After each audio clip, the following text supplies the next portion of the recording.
में शादी करना अब संघर्ष बन चुका है। जी हां, मेरठ की आकांक्षा गौतम ने कहा कि अम्बेडकरवादी हूं मैं, सनातनी नहीं हूं, और अपने 6 साल के रिलेशन को आगे बढ़ाती हुई 13 फरवरी को शादी करने की इच्छा रखने वाली ये आकांक्षा शादी करना चाहती थी शहबाज राणा से। शादी करने का निर्णय लिया, लेकिन अब हिंदू संगठन और सामाजिक विवाद के बीच ये मामला सिर्फ एक शादी का नहीं है, बल्कि पहचान कानून समुदायों के बीच एक बड़ा सवाल बन के फंस गया है।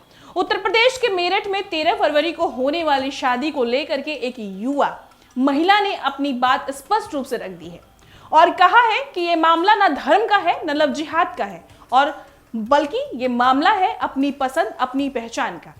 मेरठ के गंगानगर की रहने वाली आकांक्षा गौतम, जो एक बैंक में काम करती हैं, और लक्ष्य था कि वो 13 फरवरी को शहबाज राणा उर्फ साहिल से शादी करें। यह शादी लगभग 6 सालों से चल रही है।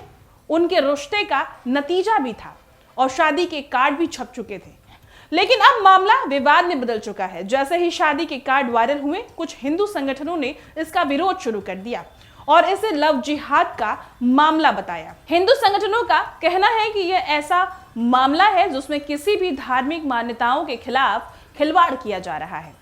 इसके बाद आकांक्षा के चाचा ने शिकायत दर्ज करवाई कि जिसमें आरोप लगाया गया है कि उनकी भतीजी को बहला फुसलाकर फंसाया जा रहा है और उसकी संपत्ति पर कब्जा करने की कोशिश की जा रही है, जिस पर पुलिस अब इस पूरे मामले पर जांच करना शुरू कर चुकी है। आकांक्षा का कहना है कि उसके चाचा का घर पर आना जाना नहीं है और वह उसे परेशान कर रहे हैं। आकांक्षा ने कहा कि वो सनातनी हिंदू नहीं है बल्कि बौद्ध है, और अपनी धार्मिक पहचान को अम्बेडकरवादी बताते हुए स्पष्ट किया कि वो सनातनी परंपरा की तरह नहीं शादी करेगी। इसके उसने अपने रिश्ते को शादी हिंदू मुस्लिम की परिभाषा से दूर बताया, क्योंकि दोनों का विवाह बौद्ध रीति रिवाजों के अनुसार होना था। आकांक्षा ने यह भी कहा कि उसका पूरा परिवार इस रिश्ते के पक्ष में है और हर जिम्मेदारी से पहले ये दोनों परिवार आपस में बातचीत करके सहमति से शादी हो रही है। ऐसे में आकांक्षा ने सवाल उठाया है कि हिंदू संगठनों को किसने हक दिया है कि शादी रद्द करवा दी जाए। कोशिश कर रहे हैं, और ऐसी कोशिश आखिर क्यों हो रही है। आकांक्षा ने साफ कहा कि ये मामला न हिंदू का है, न किसी मुसलमान का है, और ना ही लव जिहाद का है, बल्कि ये दो परिवारों के बीच सहमति वाला रिश्ता है जिसे वो पूरा करना चाहती हैं। लेकिन इस पूरे विवाद को लेकर सोशल मीडिया और सक्रिय संगठनों में एक शब्द बार बार शामिल हो रहा है, वो शब्द है लव जिहाद का। यह शब्द हाल ही के वर्षों में भारत के मीडिया और कुछ समूहों के बीच काफी चर्चा में रहा, विशेषकर उत्तर प्रदेश और मध्य प्रदेश और अन्य राज्यों में लागू किए गए धर्मांतरण के खिलाफ कानूनों के संदर्भ में, जो कथित रूप से विवाद के माध्यम से धर्मांतर रोकने के लिए बनाया गया है। मध्य प्रदेश में 2020 से लेकर के लगभग 2025 के बीच में लगभग 283 ऐसे मामले दर्ज किए गए हैं जिसमें कथित लव जिहाद के आरोप हैं, जिसमें से कई नाबालिग लड़कियां भी हैं शामिल इस पूरे गैंग में, और ये मामला धर्मांतर विरोधी कानूनों के तहत दर्ज हुए हैं।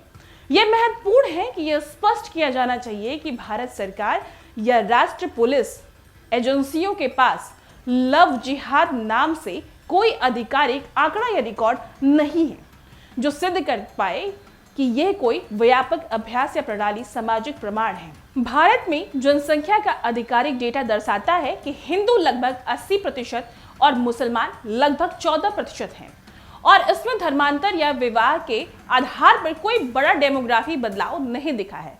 ऐसे डेटा का अभाव होने के बावजूद विभिन्न राज्य सरकारों में अंतर धार्मिक विवाहों पर धर्मांतर विरोध कानून लागू किए गए हैं। उदाहरण के तौर पर उत्तर प्रदेश में 2021 में लॉ लागू होने के बाद पहले कुछ महीनों के 14 मामले दर्ज किए गए और जिसमें 51 लोग गिरफ्तार हुए। हालांकि कई मामलों में महिलाओं ने कहा कि वो केवल रिश्ते में थीं। यह स्थिति समाज में विवाद और भावनात्मक प्रतिक्रियाओं में भी पैदा करती है। देश के कुछ हिस्सों में ऐसे मामले सामने आए जहां हिंदू मुसलमान जोड़ों के बीच हिंसा, प्रतिक्रिया, विरोध प्रदर्शन और स्थानीय तनाव देखने को मिला। उदाहरण के लिए भोपाल में एक मुस्लिम युवक को पिटाई का सामना करना पड़ा था जब वो एक हिंदू लड़की से शादी करने पहुंचा था, और स्थानीय समूहों ने उसको लव जिहाद से जोड़ दिया था। इतना ही नहीं, भारत में कुछ हिस्सों में भी अंतर धर्म को विवाह को लेकर के स्थानीय विरोध और तनाव की खबरें भी मिलती रही हैं। जैसे पंजाब के पंचकुला में एक हिंदू मुस्लिम जोड़े ने शादी की थी, लेकिन हिंदू संगठनों ने लव जिहाद के आरोप के कारण विरोध किया।